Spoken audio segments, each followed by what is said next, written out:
Bago natin simulan ang kwento, ay sana walang mag-skip ng ads. Maraming salamat. Simulan na natin. Matapos marinig ni Chris ang tungkol sa ganun kataas na karanasan, ay doon niya napagtantong mahaba-haba pa pala ang kanyang lalakbayin upang mapantayan ang lakas nito. Sa puntong yon, mas lalo pang tumaas ang paghanga ni Chris kay Macario. Ayon sa kanya, na kahit napakadaling panahon lang na tinuruan siya ng kanyang sikreto ng lihim na karunungan, pakiramdam niya 10 taon na ang lumipas. Matapos ang kanilang pag-uusap, doon din inilahad ni Macario na naghahanap siya ng matitirhan sa bayang yon hanggat hindi pa niya natatapos ang kanyang misyon. Kung ganun pala, Manong Macario, dito na lang kayo tumira sa amin kasama ni Lula. Meron pang espasyo dito na akma para sa inyo. Salamat sa alok, iho. Pero pag-isipan ko muna. Sa ngayon, nais kong dito na muna matulog. Kung ayos lang sa inyong dalawa. Walang problema, Manong, kahit dito pa kayo tumira eh. Sa totoo niyan, kaming dalawa lang talaga ang nakatira dito. Sagot niya. At napangiti lang naman si Macario. Kinabukasan, pagsapit ng tanghali noon ng mismong araw, kasalukuyan silang nasa baryo noon. Dumalo kasi ng sabong itong si Chris, kaya sumama na rin si Macario upang makapagpamasyal. Kahit papano kasi, nais din itong makapamasyal ng normal, kagaya ng mga ordinaryong tao. Nang marating nila ang pinakadulong parte ng Dinapawan, doon nila nasipat ang pailan-ilang mga sabungerong naglalakad sa mga daan. Nang medyo makalapit na sila sa mga tao, ninais naman niyang magtanong dito. Ginoo, sa sabong din ba ang punta ninyo? Tanong ni Chris. Oo, iho. Bakit? Doon rin ba ang punta ninyo? Oo, Manong. Hindi kasi namin alam ang saktong daan papunta ron eh. Ganun ba? Sumama na kayo sa amin. Doon rin naman ang punta namin. Nang marinig nila ang sinabi ng mga lalaki, agad naman silang sumama rito. Lumipas ang mga oras. Nakarating na nga sila sa paroroonan nila. Tumatambay na muna sila sa ilog di kalayuan sa sabungan dahil mataas pa naman ang araw nun. Kung kaya't sigurado silang hindi sila maabutan ng gabi doon sa sabungan. Habang naroon sila sa ilog, agad naman nilang pinagmasdan ang paligid. Laking gulat na lamang ni Chris nang dahan-dahang inilublob ni Macario ang kanyang kamay doon sa tubig, habang mabilisang nag-uusal. 1 segundo lang ang naging pagitan noon nang maramdaman niya ang pagsilanguyan ng mga kataw sa buong paligid nila. Paglitaw ng mga yon sa sapa, agad naman itong lumapit kay Macario habang mayroong ibinubulong na bagay. Nang makita ito ni Chris, nagpasya siyang hayaan na lamang ito dahil wala naman siyang kaide-ideya sa mga ginawa nito. Matapos nitong makipag-usap sa kataw, agad naman itong bumalik sa kanilang kinaroroonan habang nagsasalita ng, "Mamayang gabi alis tayo, Chris. Alam ko na ang kinaroroonan ng mga hanagob na sungaw." Sige, Manong. Ano, punta na tayo dun sa dulo. Batid kong kalakasan na ng mga sultaday, baka mahuli tayo. Sige na nga. Matanong kita, matagal mo na bang ginagawa ito? Hindi ka ba natatakot na matalo?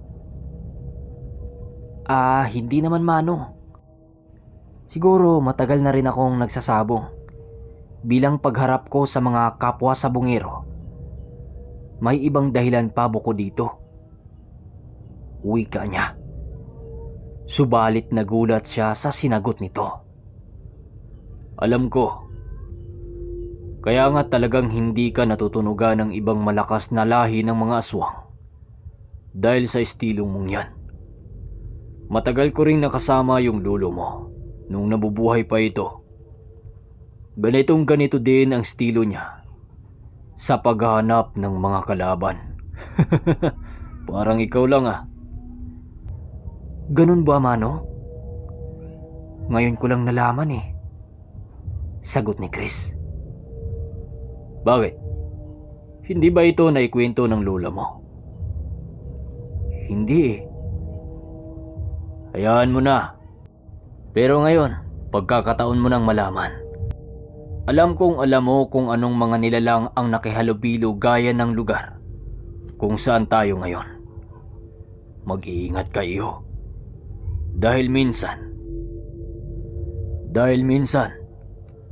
ganitong lugar din ang pinupuntahan ng mga bunggaitang nilalang sa kaliwa para hanapin ang tulad natin. Wika ni Macario na siyang nagpapakaba kay Chris. Hindi kasi siya makapaniwala na kahit ang mga nilalang sa kaliwa pumupunta rin sa lugar na kanyang pinuntahan para maghanap ng kagaya nila. Ngayon ko lang din nalaman ang mga bagay na ito, Manong. Tandaan mo, si Lolo Toro mo, ito rin ang ikinamatay niya na siyang ikinamatay niya ng maaga. Palagi ko siyang pinaalalahanan tungkol sa mga bagay na ito, subalit hindi siya nakikinig. Masyado siyang kampante sa tanga niyang lihim na karunungan. Alam kong mas malakas siya ng dihamak sa akin. Subalit hindi niya ito nagagawa ng tama at nagamit ng husto. Alam mo kahit ikaw pa ang nagtatanga ng pinakamalakas na armas sa lihim na karunungan, kung hindi mo ito nagagamit ng tama, maaari ka pa ring magapi ng mga demonyo. Ang lakas ng karga ay hindi sukatan upang pantayan ang talino ng tao. Pagagatandaan mo lagi, nasa utak natin nagmumula ang pagpapasya sa bawat desisyon na ating ginagawa. Siyempre, huwag mo ring kalimutang humingi ng gabay at basbas sa nakakataas na likha. Wika ni Macario. Dahil sa mga inilahad ni Macario, mas lalong nalinawan ang kanyang kaisipan. Hindi niya lubos maisip na magkasanggang dikit ang lulo niya nitong si Macario. Paglapit ni Chris sa mga nagkumpulang mga sabungero, agad namang nabaling ang pansin ng mga ito nang makita nito ang hawak niyang tandang. Hindi na rin sila nag-uusap, gawa ng marami na ang mga taong nakikinig. Halos nagpapaunahan ang mga itong tumapad sa tandang niya dahil lang sa itsura nito. Nang mapansin ni Chris na tila ayaw nang magpaawat ang isang lalaki, wala na siyang magawa kundi labanan ito. May kabangisan ang manok nito na tila hindi matalo sa laban kung sa itsura ang pagbabasihan. Habang hawak ni Chris ang kanyang tandang na meron ng tari, napansin niyang nawala si Macario sa kanyang tabi. Hindi siya umalis sa kanyang kinaroroonan upang madali siya nitong mahanap. Nang biglang bumungad sa kanyang mga mata na si Macario habang merong bitbit ng galo ng tuba. Paglapit nito sa kanya, agad naman itong nagwika sa kanya ng, "Oh, Chris, bago ka pumasok sa loob, inumin mo muna itong tagay." "Ah, tubaya na. Umiinom ka pala niyan?" sagot niya. "Yan ang paborito ko, Chris. Sa gabi, halos hindi ako natutulog kung hindi muna ako nakainom niyan. Kahit mag-isa lang ako sa aking tirahan, umiinom ako ng tuba bago matulog. Oh, ito, tagay mo." Kagad naman itong ininom ni Chris at niyayang pumasok na sa looban ng ruweda. Ibinili nila ang tuba sa labas, doon sa matandang may-ari ng tindahan. Habang kaharap nila ang mananabong, napailing na lamang si Macario dahil tila isang banggalang ng manok ni Chris sa kalaban, patay na kaagad ito. Pero nang bitawan na ang dalawang manok, nagulat na lamang si Macario dahil animoy ibon ito kung lumalaban. 3 lipad lang ang ginawa nito nang tuluyan ng matalo ang kalaban. Ang inaakala ng kalabang madali nilang talunin ang manok na yon ay nagkakamali sila. "Chris, hindi ko inaasahan ang laban na yun ah. Ang akala ko nga, matalo na ng tuluyan yung manok mo." "Ay nako, iba talaga ang may baon-baong gamit eh," wika nito. "Oo nga Manong Mac, kapag gamit ko ang taring iniwan ni Lolo Turo, matik walang talo kapag lumalaban na ako." Kakaiba nga si Turo, no? Kahit matagal na siyang namamayapa, meron pa rin siyang iniwang gamit na hindi rin basta-basta. Kamusta naman ang pagsasanay mo sa mga karunungang ibinili niya?" wika nito. Kahit papano po, natutunan ko na ang karamihan sa mga ito. Mahirap pero iba talaga pag gusto mo ang isang bagay na ginagawa mo. Wala kang mararamdamang pagkaburyo at pagkapagod." "Tama ka. Kapag gusto mo ang isang bagay, kahit mahirapan ka, di mo pa rin maisipang sumuko. O siya, tumambay na muna tayo rito. Mag-aalas 4 pa naman eh. Saka, hindi pa naubos itong tuba natin eh." "Tamang-tama Manong Mac. Ihawin na lang natin dito itong bihag natin. Sakto naman ito sa pamaris sa tuba."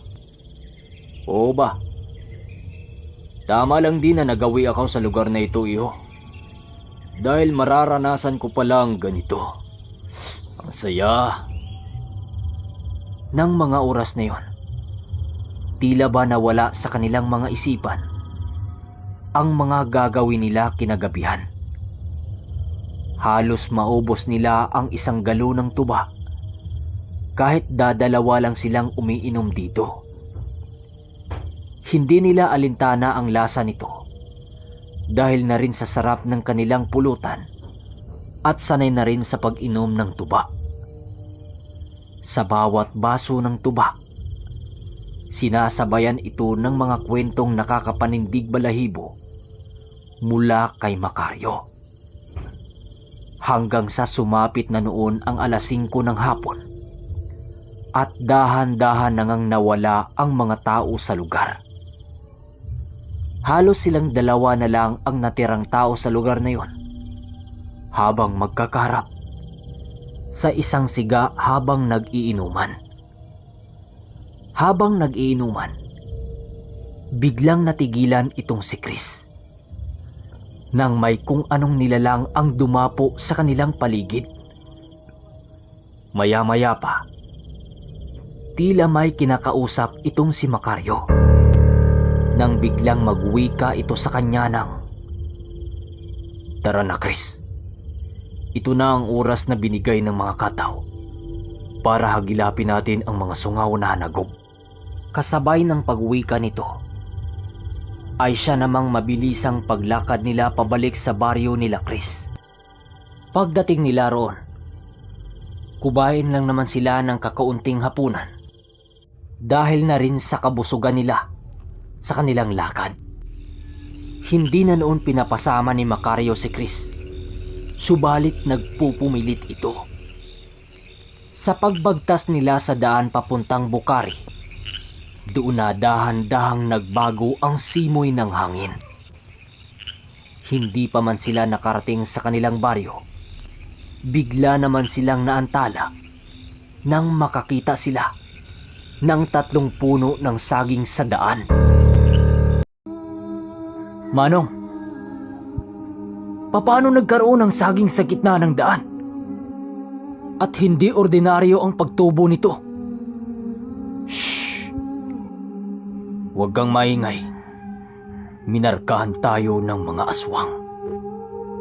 Pero huwag mong pansinin at huwag kang magpapahalatang alam natin ang kanilang mga patibong. Lalagpasan lang natin, Chris. May nararamdaman akong kakaiba sa paligid, Manong. Alam ko. Basta maging alerto ka lang.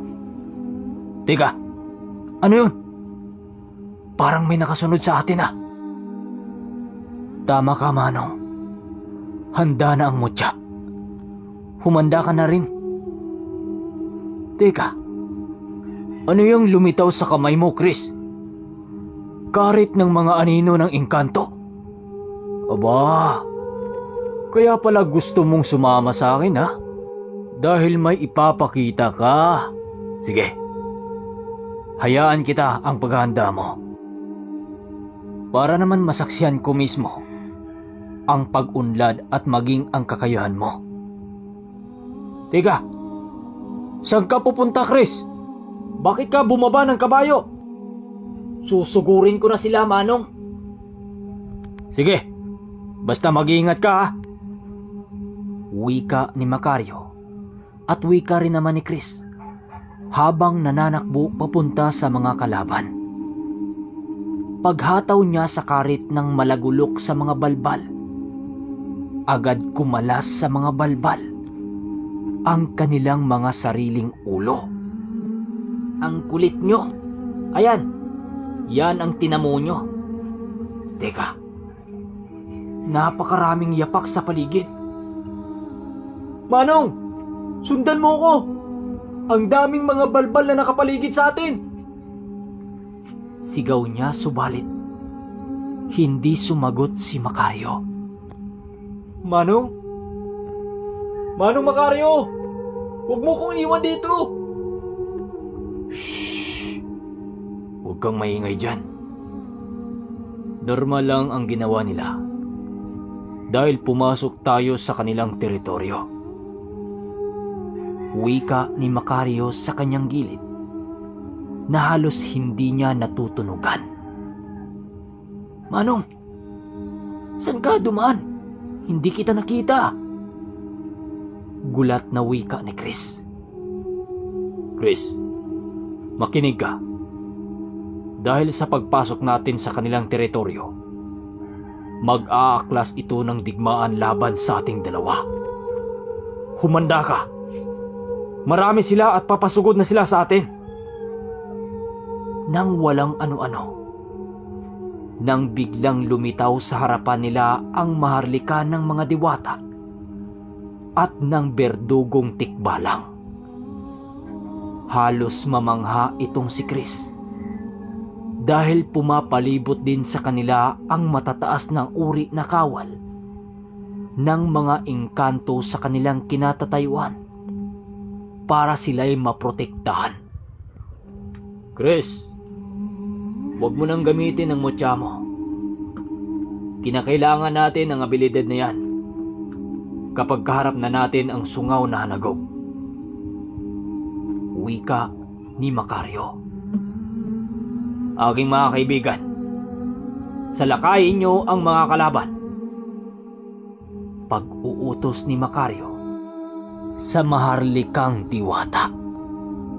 Lumusob na din ang berdugong tikbalang na siyang labis na ikinagulat ng mga kalaban. "Manong, ano yang lumitaw? May demonyong tikbalang! Susugurin ko na!" Wika niya. Sabay sugod at walang pagdadalawang isip na sinaksak ang isa pang tikbalang na lumitaw na may pagmumukha ng demonyo. Pero nagulat siya dahil tumagos lamang sa katawan nito ang kanyang sandata. "Ano ka? Kakampi ng mga kalaban?" Wika ng tikbalang na mukhang demonyo at agad tumakbo papalapit kay Macario. Doon napagtanto ni Chris na isa din pala sa mga malalakas na kasangga ni Macario ang nilalang na napagkakamalan niyang kalaban. Sa pagsipat niya sa paligid, kitang-kita niya ang pagharap ng isang napakalakas na antingero sa buong angkan ng mga balbal. Kahit bilang lamang ang mga kasama nito, walang panama ang halos hindi mabilang na mga demonyo. Nang maya-maya lang, biglang nawala ang pagkabahala ni Chris nang makita niya si Macario na sayang-saya sa pakipaglaban. Kitang-kita din niya ang walang habas na pagpugot ng berdugong tikbalang sa mga ulo ng balbal na kanyang nadakip. Ilang minuto lang ang dumaan. Halos nangalahati na ang bilang ng mga balbal. Nang mapagtanto ng mga ito na kalahati na lang ang nawala sa kanila, biglang naghudyat ang pinakapinuno na ito ay tumakbo at tumakas na ang kanilang angkan. "Sundan natin, Manong!" Wika ni Chris. "Huwag na. Hindi naman mga balbal ang pakay ko rito eh." Wika ni Macario na siyang ikinagulat ni Chris. "Teka, saan na yung mga kasama mo? Nawala sila?" Takang tanong ni Chris. "Wala na. Naglaho na dahil wala na rin ang mga kalaban natin." Pero ang pinakahuling nakita niya ay ang tikbalang na mukhang demonyo na pumasok sa looban ng kahoy nang walang kahit na anong salitang binibitawan. Pagbalik ng linaw sa paligid, lumapit si Chris kay Macario. "Manong, kakampi mo ba yung tikbalang na parang demonyo?" Wika niya. "Oo, bakit? Nagulat ka ba?" Patawa-tawang sagot nito. "Gagi. Sinugod ko pa naman dahil akala ko isa yon sa mga matataas na uri ng kalaban. Yun pala kasangga mo." "Ganon?" "Kaya pala tumitig yun sa'yo bago nagtago sa mga puno. Tara na nga. Ipagpatuloy na natin ang ating paglalakbay." "San, Manong? Sa lugar ng mga hanagob na sungaw?" "Manong, baka maligaw tayo dito. Napakalayo na nito." "Huwag kang mag-alala.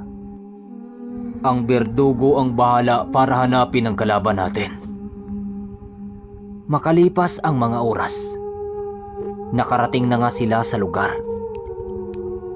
"Manong, mukhang may kakaiba rito ah. Maraming aso ang nagtatahulan sa bawat bahay nating dinadaanan." "Kung maraming aso, merong dahilan dito." Seryosong wika ni Macario. "Bakit, Manong? Anong napansin mo?" "Alam mo, Chris, isa ang mga aso ang kahinaan ng mga hanagob na aswang.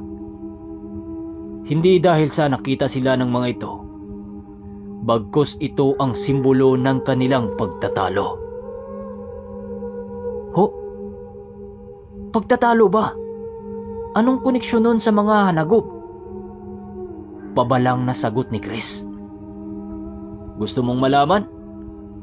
Lumapit ka ng konti sa akin. Alam mo, meron akong naririnig na istorya ukol sa pamamahala ng mga hanagob na sungaw dito sa lugar ninyo. Pero sa tagal na ng kwentong ito, ilang albularyo lang ang nakakaalam dito. Isa pa, naging sikreto na rin ito sa mundo, kagaya ng minsang pag-iral ng lahi ng mga sungaw, maging ang hanagob na pinuno. Nalaman ko ang kwentong ito dahil ipinasa ito ng aking maestro at ng ermitanyong kaibigan nito. Sinong ermitanyo, Manong? Sa pagkakatanda ko, Carpio ang pangalan niya. Kahit napakahaba ng kwento, hindi ko malimutan ang bawat detalye. Nagsimula raw ang lahi ng mga sungaw na hanagob nang minsang ipinanganak ang isang batang may dugong demonyo. Namumuhay daw ito bilang isang ordinaryong tao na sumusunod sa landas na nais ng Panginoon. Napakabuti ng pamilyang nagisnan nito sa lahat ng nayon, hanggang sa dumating ang puntong meron ng nangyaring karahasan sa pamilya ng bata. Sa kasamang palad, namatay ang itinuring ng mga magulang nito at kapamilya, kaya namuhay ito ng mag-isa sa buhay na merong baong galit at puot. Pagtungtong ng bata sa edad 10, doon na ito dahan-dahang nagkaisip at nagkaroon ng koneksyon sa ama niyang demonyo. Para maprotektahan ang kanyang sarili sa tiyak na panganib, humiling ito sa kanyang ama ng isang kapangyarihan na siyang nagbibigay buhay sa unang dugo ng mga sungaw na hanagob. Nang maramdaman ng bata ang dahan-dahang pagbabago sa kanyang katawan, pinili nitong mamuhay sa gubat kasama ang mga itim na engkanto. Sa ilang dekadang pananatili nito sa gubat, napag-isip-isip nitong hindi kumpleto ang kanyang buhay kung wala siyang kasamang kauri. Dahil sa pangungulila ng bata sa kanyang kapwa-tao, nagtungo ito sa isang nayon upang magsali ng kanyang pagiging aswang sa taong kanyang napili. Sa loob ng 3 araw lang, lumaganap ang mga sungaw sa buong lugar ng Iloilo. Dahil sa mga naganap, isang tribo kaagad ang kanyang nabuo, hanggang sa naglaon, nakagawa na ito ng isang imperyo ng kanilang lahi. Kakaiba ang batang yun sa lahat ng sungaw na hanagob, Chris, dahil ang kanyang mismong ama ang kanyang naging gabay. At sa paglipas ng panahon, marami ang kauri niya ang naghangad sa kanyang trono na tinatamasa. Ang ilan sa mga ito ay hinamon siya ng duelo, subalit kagaya ng inaasahan, hindi ito tumatagal ng ilang segundo lang. Alam mo, dahil sa kaganapang yun, kung kaya't nahati ang mga sungaw sa 3 grupo. Pilit pa itong buuhin ng bata, subalit tinatanggihan siya ng mga nilalang na minsang siya ang pinagsisilbihan. Lumipas din ng mga dekada, doon na din umusbong ang isang antingero na nagtatanga ng lahat ng uri ng mutya ng aso. Nagawa nung mapaslang ang pinakaunang hanagob na sungaw, pero nabigo itong lipulin ang lahat nitong angkan. Dagdag pa ni Macario, dahil sa mga nangyari, kung kaya't patuloy na lumalaganap ang mga sungaw sa iba't ibang lugar ng Pilipinas. Sabi-sabi ng mga matatanda na nakarating na rin sa ibang ibayo ng dagat ang lahi nito. Sa pagpapatuloy ng pagkwento ni Macario, bigla naman itong natigilan nang magsalita sa kanyang isipan ang maharlika nitong diwata. Mac, ipagmaliban mo muna ang iyong kwento. Nandito na tayo. Wika ng maharlikang diwata. Kasabay ng pagwika nito ay ang pagsilay naman ni Macario sa isang paanan ng bundok na hindi gaanong katirikan. Chris, dito na natin itali ang mga kabayo para simulan na natin ang ating pag-akyat. Sige ho, Manong. Ikaw ang bahala, medyo matarik din kasi. Wika niya. Ilang minuto lang ang kanilang binuno. Nadapo na nga sila sa looban ng bundok na yon. Manong, mukhang wala namang marka ng demonyo dito ah. Sigurado ka bang nandito ang mga pinuno ng sungaw? Wala ka talagang mararamdaman dito, Chris. Dahil sa kabilang bundok pa namumugad ang mga demonyo. Sagot naman ni Macario.